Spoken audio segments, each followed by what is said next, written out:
I think we should go straight to the sessions.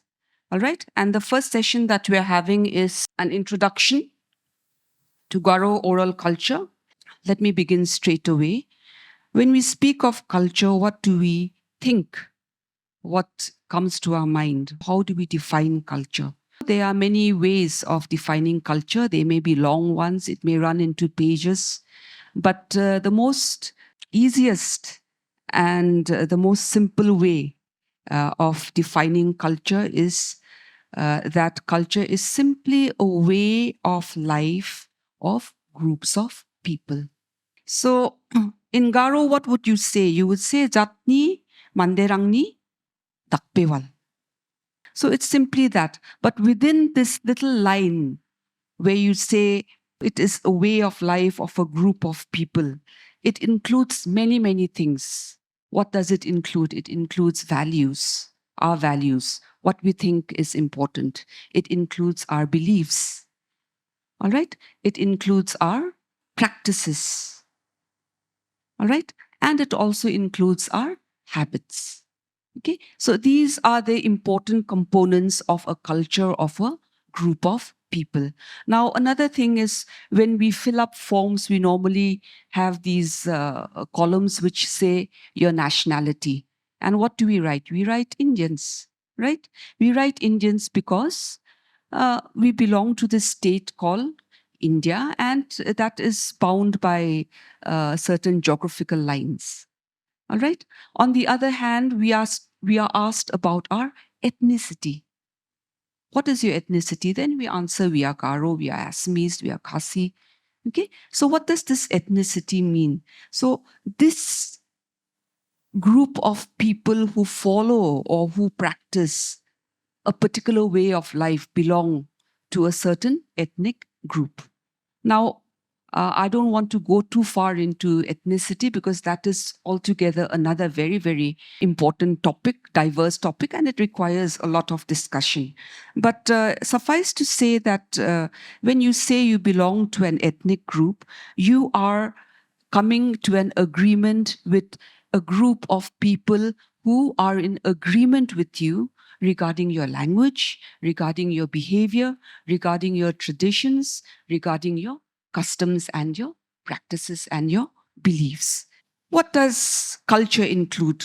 It includes customs and traditions. It includes values, rites and rituals, your myths, your legends, your fables, laws, riddles and proverbs, all practices and beliefs. Other than that, we have what is called material culture. What is our material culture? The tools, the traditional tools that we use, our garments, our ornaments, even traditional medicine, or even cuisine. These are all part of what we call material culture. Aspects of culture which are material, which are tangible, which are physically present. Other than that, we have those which are physically not present, such as our faith, our values, our beliefs, even our taboos, generally what we call a worldview. Okay? So what is the Garo worldview? The Garo worldview is how we view as a group, as an ethnic group, about life, about the universe, about our existence. This is basically what comprises of a culture of a group of people. Now, when we come to this thing called tribal culture, what is tribal culture? Tribal culture is not something which is akin to more advanced cultures of the West or even mainland India. It is very different from the ones that we see being practiced amongst the Bengalis or even the Gujaratis or even from people down south. Now, there is something distinct about tribal culture. What is it? And what do we mean when we say tribal culture? Obviously, tribals are a group of people who are considered tribals because of lack of distance from ancient times. We have not moved very far like the rest of the advanced societies. And why have we not moved very far? Because we still follow ancient practices which are other societies have left along the way, on their road to progress and civilization. Many practices have been left behind. On the other hand, the tribals follow a certain practice which is still ancient. And this is true of not only the tribals of Northeast India, or even the tribals that come from places like Jharkhand or in central India, or even down south. This is true of also tribals in South America, the Aborigines in Australia. And what is distinctive about these people whom we very loosely call the tribals? These people are indigenous people, people who are originally off the land. So when you talk about indigenous, when you say indigenous culture, indigenous food, indigenous whatever, what are you implying? That it is originally of the place. It belongs to the land from where it is being practiced. So these indigenous people or indigenous cultures, what is their distinct quality, especially amongst the tribals?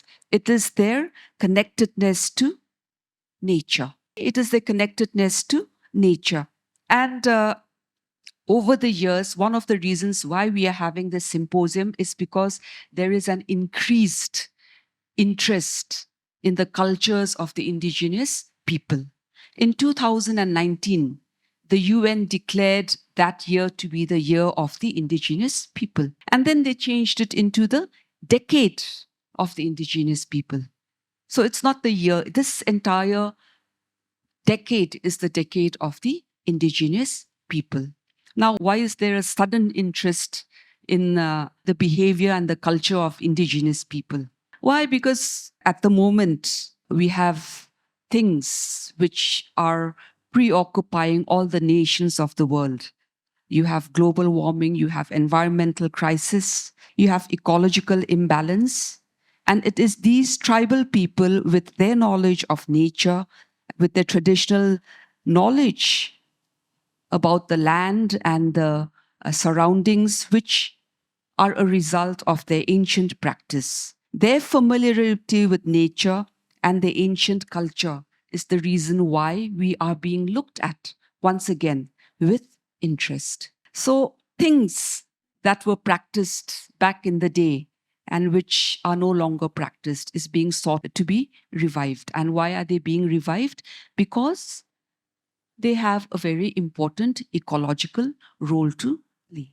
So you will see that there is an increased interest in the manner in which tribals have their sacred groves. 안층이 아송 그바 안층이 아송 탔다는 그바랑 송랑오 세풍어동 그바 those places where sacred groves where people don't enter, you don't walk in with your shoes, you don't cut anything from there, you don't pluck anything from there. It is kept as a reserve because it is believed that those are places where the spirits dwell. Now, these vast tracts of land, similar to the Amazonian rainforests, the one that we have in Khasi Hills, the Mauplang, sacred groves, they have gained prominence precisely because of the problem, the ecological problem that we are having now. So tribal cultures have been given importance, not now, not necessarily only now. So we have been unaware of the importance that we actually have for the people who are concerned with the environment, with the ecology, with the planet, with the universe, and all these modern day ailments that have inflicted our world at this time. And they are practically seeking knowledge from these people who are close to the ground, who still maintain a connectedness to the ground. And that is why there is an increased interest in our cultures. It's not as if the tribals have been neglected, especially the ones in India and in the Northeast. The importance of the tribals have been given. The due importance to tribals and their culture and their ways of life have been given. It has been sought to be preserved. And that is precisely why there is the 6th schedule in the Constitution. So it's the policymakers, the people who had these kinds of progressive thoughts back at the time, even during independence, understood the importance of these indigenous cultures, understood the importance of preserving a way of life of people who live close to the earth. And that is one of the reasons why the sixth schedule is a part of our constitution. Now, let's go straight to Garo culture. And yes, one more important point, the tribal cultures that we see around us that are still in existence today, that is still practitioners of tribal culture, they are a culture which is oral in nature. So when we talk about tribal cultures, remember one thing, they are all mostly oral. Cultures have been passed down by word of mouth. Agan rtengachi antengde antangtangni culture ko saksa one generation to another na skiroroa. Oral culture is basically just that. It is something that is transgenerationally transmitted. It is transmitted. A transgenerational transmission takes place orally, which means from one generation to the other, it is passed down by word of mouth. I think I've explained enough about what is culture and also very briefly about tribal cultures. Let's go straight now to Garo oral culture. Now, I've included the word oral culture so that emphasis is made about a culture which is primarily oral. It is only now that we are codifying or writing it down or recording it, our practices. But from ancient times, it has always been oral. All aspects of culture, that is customs, traditions, our values, mores, myths, legends, are passed down by word of mouth, which means that we are an oral culture. And in Garo culture, in terms of having it documented, written, that has never been there. It is only now in modern times with the use of alphabets, with the scripts, that we are trying to record how, although we do not have a record of what was practiced perhaps in the 14th century or 12th century, but then we have remnants of those practices which have been passed down to us. This I have already spoken to you, that most tribals, especially in the Northeast, follow the oral tradition. And the earliest documentation of tribal cultures from the Northeast happened only only during colonialism, that is during the British times. And the earliest written records of the Garos are from the British officers based in the region in 1765. And as my assistant Rudy had noted, this was also the year, I think, when the Diwani rights of the Mughals were handed over to the East India Company. And perhaps that is why the earliest record or anything documented about the Garos came only during 1765. Prior to that, there is absolutely no record, no documentation, no writing, nothing about the Garos. In every culture, the history of migration is very important. We have stories, we have myths, we have fables talking about the history of the migration of our ancestors, where they came from. Now, we don't really know. There is, like I said, no documentation. But myths, legends are not, when you use the term myth in your everyday conversations, be careful how you use it. Because in our ordinary conversation, in ordinary parlance, it implies something that is false, which is actually not the real meaning of myth. A myth is something that has emerged out of the past, out of the very ancient past. At the time when the evolution of a group of people had reached what we call the Metopic age. That is the time when myths were created. That is the time when people wondered and were curious about their existence. That was the time when creation myths started. Who created the sun? Who created man? Who created the universe? Where did the rice come from? Our staple food. Who gave the first seeds of rice, of paddy? So these are myths. These are thoughts about existence, values that have been embedded out of these questions about existence that have been transformed into myths. So myths are very ancient. And in these myths, when we have this history of the migration, when there are stories embedded in these myths talking about migration, how Tapadalumpa, right? And the rest of our ancestors traveled all the way from Tibet and settled in the plains along the Brahmaputra. Some came towards what is now Bangladesh, some towards these hills at the foothills of the Himalayas. There is a certain amount of truth in it. We don't know how far they are true. We don't know how accurate those narratives are, but there is always a semblance of truth in these ancient myths. That is what we study, that is what we believe, especially the folklorists. Folklorists are people who study cultures and myths and fables and come to a certain understanding about ways of life of these ethnic groups. The story of migration from Tibet is largely based on oral narratives, and there is no documentary evidence. And perhaps even if we tried to look for documentary evidence from the Tibetans, one thing about Tibetan culture and literature is that they do not have any records prior to their conversion to Buddhism. And perhaps our ancestors migrated before that. Perhaps we would have been Buddhists as well if they had migrated later on. That we do not know. These are only assumptions, presumptions, the ifs and perhaps. So there is no documentary evidence to corroborate this story of migration of the Garos, yet they are a part of our myths. They have become a part of our values and our beliefs, and they have become thus a part of our culture. Now, this is the Tibeto-Chinese race that we belong to, the kind of stock that we come from. And then the language, the Garo language that we speak today, belongs to the Boro family of languages.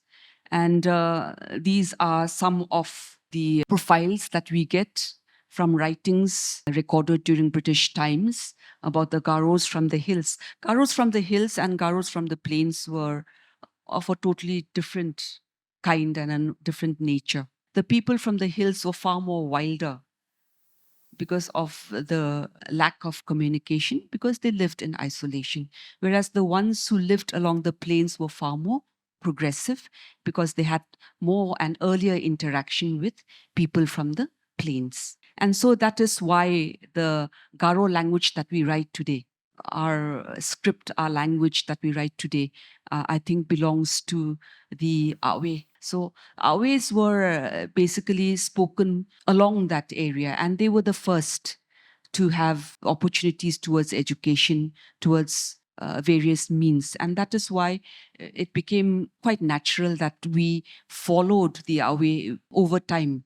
We were compelled to follow the Awe dialect in our writings and in our speaking, and other dialects, variations of the Garo language, such as spoken by the people of these areas, the hills, did not gain popularity, especially in the use of scripts and in writing.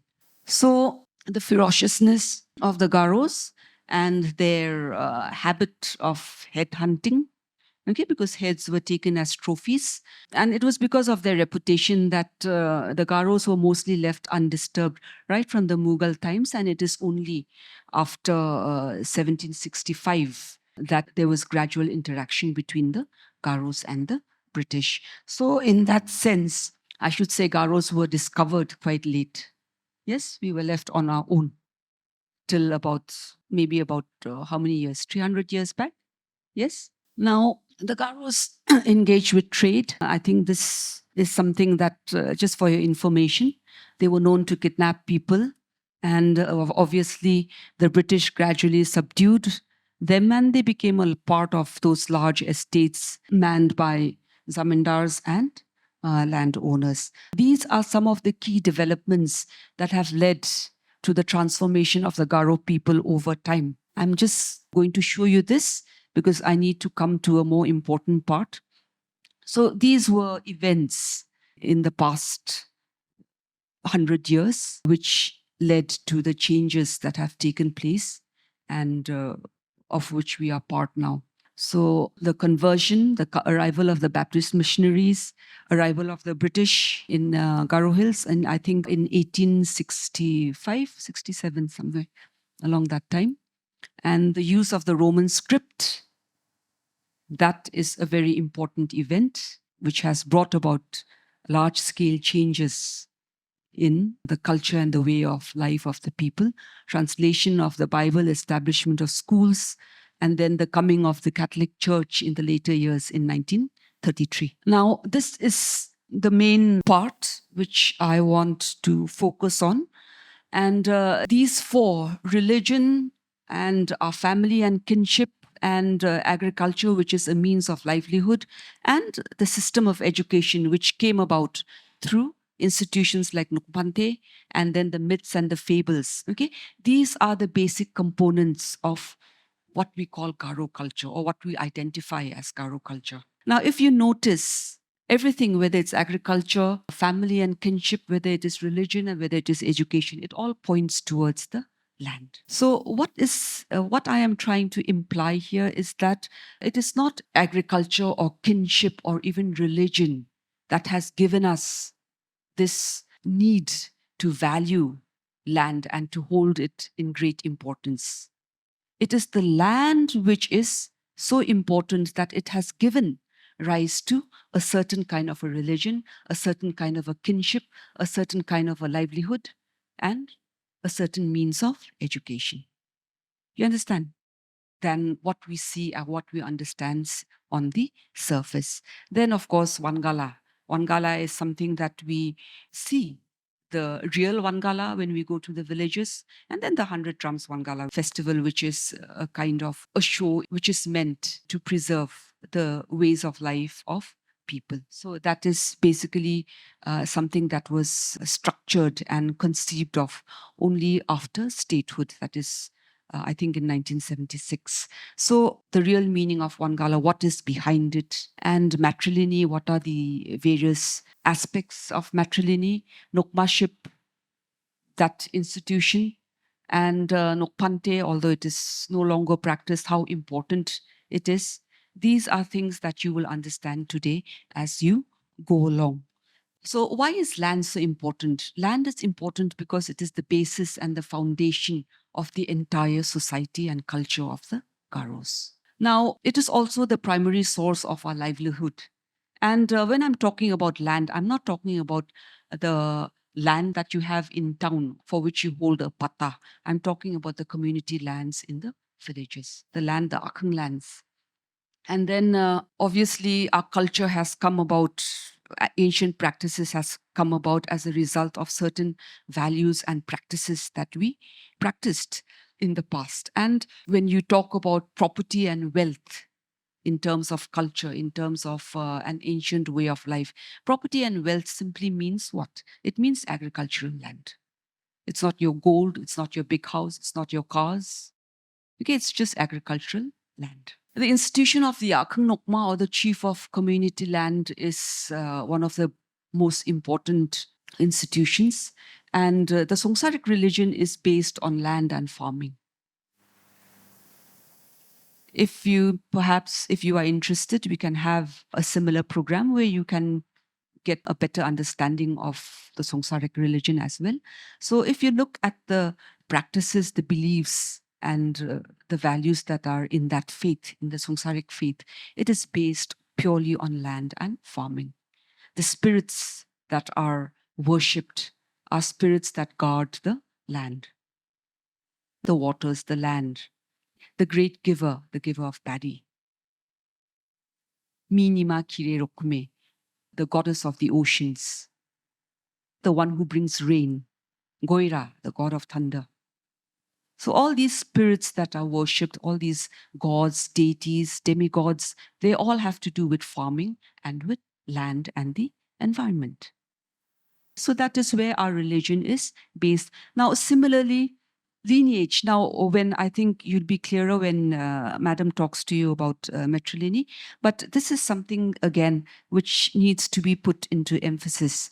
Now, we are a matrilineal society because we are matrilineal because our lineage comes through the mother, through the female line. We do not own property. The female does not own property, ancestral property, or she does not inherit ancestral property because we are a matrilineal society. No, that is not it. We are a matrilineal society because the female owns the land. Again, let me just repeat this. Ownership of land is more important, let me put it in another way, than our lineage. It is because the land was given to the female that lineage was traced through the female. It is not because lineage was traced through the female, that is why land was given to the female. So you understand how ownership of land has also influenced our lineage, our kinship, our ties with each other. You understand? So here, when we talk of Garo culture, I want you to understand that the emphasis is more on land, and it is out of this land and our ownership of land that aspects of culture have come about. So what are our salient features? We have, that you all know, we have a rich repository of oral and material culture, and our worldview, values and mores, and they are a part. Our values and our mores can be found in almost all aspects of our culture, even in the way that we dance, do the Wangala dance. So when it, for example, Wapong Ramandana, there's a gesture, a certain gesture. When the dancers dance, they make a gesture of Ba'ra Ramma. And yeah, Ba'ra Ramma, Wapong Ba'ra Ramandana, the clothesline is not the clothesline that we have. What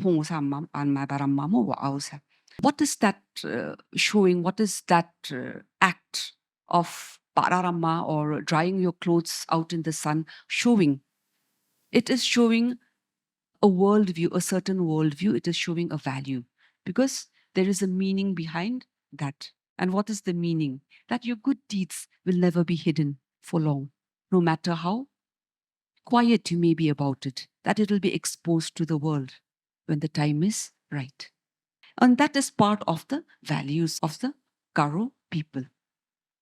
And then, of course, you have stories about monkeys coming to the fields, destroying the hard work, and you have oral fables, you have stories, okay, about the destructiveness. Now, that again,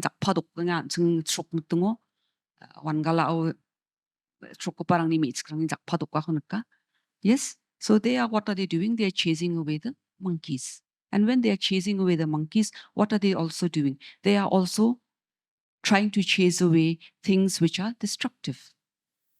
So you will see that there is a value that is embedded in many of our activities.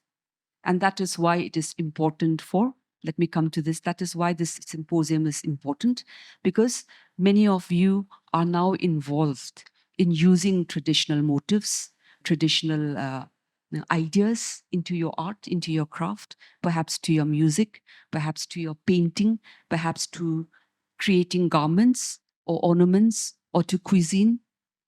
And when you are using tradition and culture and being involved in it, what are you doing? You are doing something which is very, very important to any culture. What you are doing is you are giving a representation. And as a result, you become ambassadors of your culture. Even a simple conversation with a friend who is asking you about your ways, about your people. Okay, what your people, perhaps a friend would ask. So your father comes and lives with your mother or something like that. And when you explain, you are taking on the role of an ambassador of your culture, of your people. You are giving a representation, even in a normal conversation, about your people, about your culture, and therefore you are playing the role of an ambassador.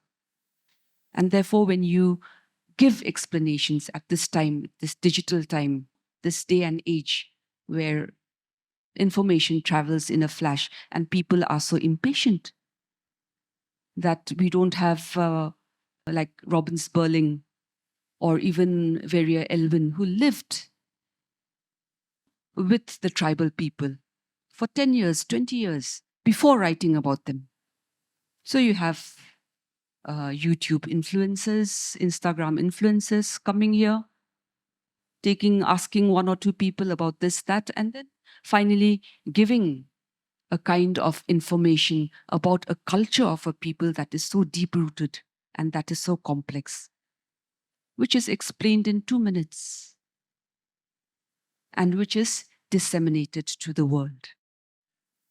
So these are important things, and that is the reason why we have decided to hold this symposium, so that rather than you going to the university or going to any institution to get information, garner information, we have come here to give you the information that we think you may need, that we think will be useful to you in your activities, in your involvements, in your role as people who are representing or giving a representation of your culture. So representation is the most important role that any practitioner of any culture has, especially when he is giving a representation to people who belong outside of his culture. So the salient features of Garo heritage. Okay, Garos have a rich repository of oral and material culture. So I think this we've already done. So we have tangible heritage which is physical, which we can see and touch. It's like agriculture, like architecture, like even traditional medicine or samatsak. Then we have weaving, we have traditional cuisine, bachi, including bachi. Bachi is, I've just added that as an example. Then you have tools and implements, weapons, carpentry, ornaments, basketry, musical instruments, religious and ritualistic artifacts such as Sangma, Koshi, Maljuri.